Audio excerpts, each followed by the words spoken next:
प्रभु आपने सनातन धर्म के देवी देवताओं के विषय में, गृहस्थ के मंदिर को बनाने के विषय में जो ज्ञान दिया, अब हमारी इच्छा है कि गृहस्थ जीवन को शिव जी ने कैसे धारण किया और 4 आश्रमों में गृहस्थ को ही सर्वश्रेष्ठ क्यों बताया।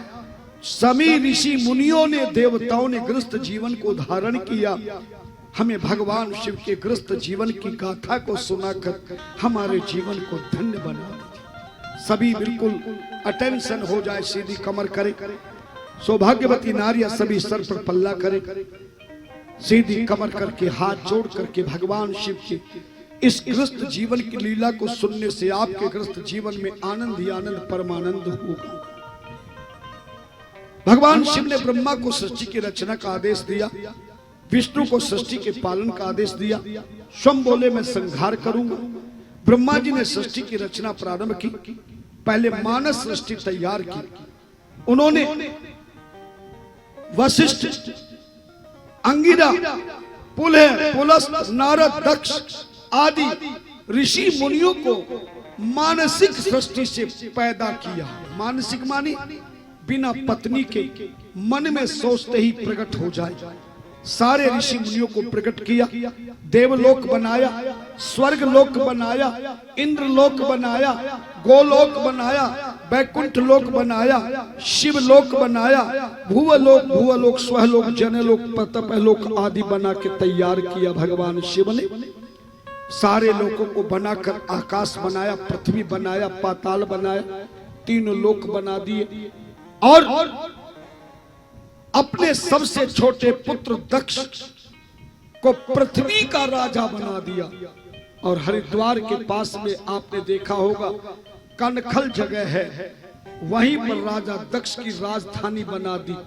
सबसे पहला दुनिया का राजा महाराजा दक्ष बने और कनखल इस पूरी दुनिया की राजधानी थी, कोई अलग अलग देश नहीं था। पूरी त्रिलोकी में, पृथ्वी लोक में महाराजा दक्ष राजा बन गए। ध्यान देना देव, ध्यान देना।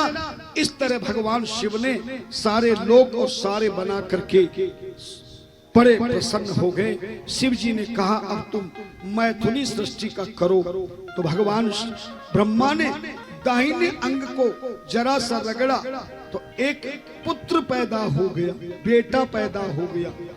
और बाई जंगा को स्पर्श किया तो एक बेटी पैदा हो गई।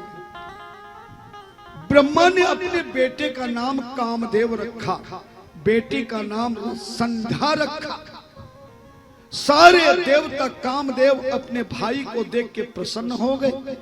ब्रह्मा आदि देवताओं ने कामदेव को वरदान दे दिया, ऐ कामदेव तू जिसकी तरफ भी अपनी दृष्टि लगा देगा वो दुनिया का कोई भी पुरुष, महंत, संत, योगी, तपस्वी, पंडित, पुजारी कोई भी हो तेरे काम के वश में हो जाएगा और काम के वश में अंधा हो जाएगा।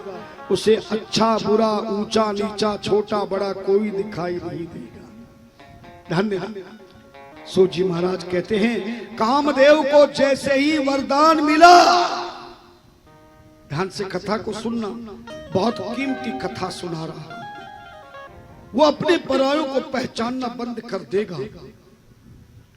कामदेव को जैसे वरदान दिया, कामदेव ने मन में सोचा देवताओं ने मुझे वरदान दिया, मैं जिसकी ओर देखूंगा वो काम के वशीभूत हो जाएगा।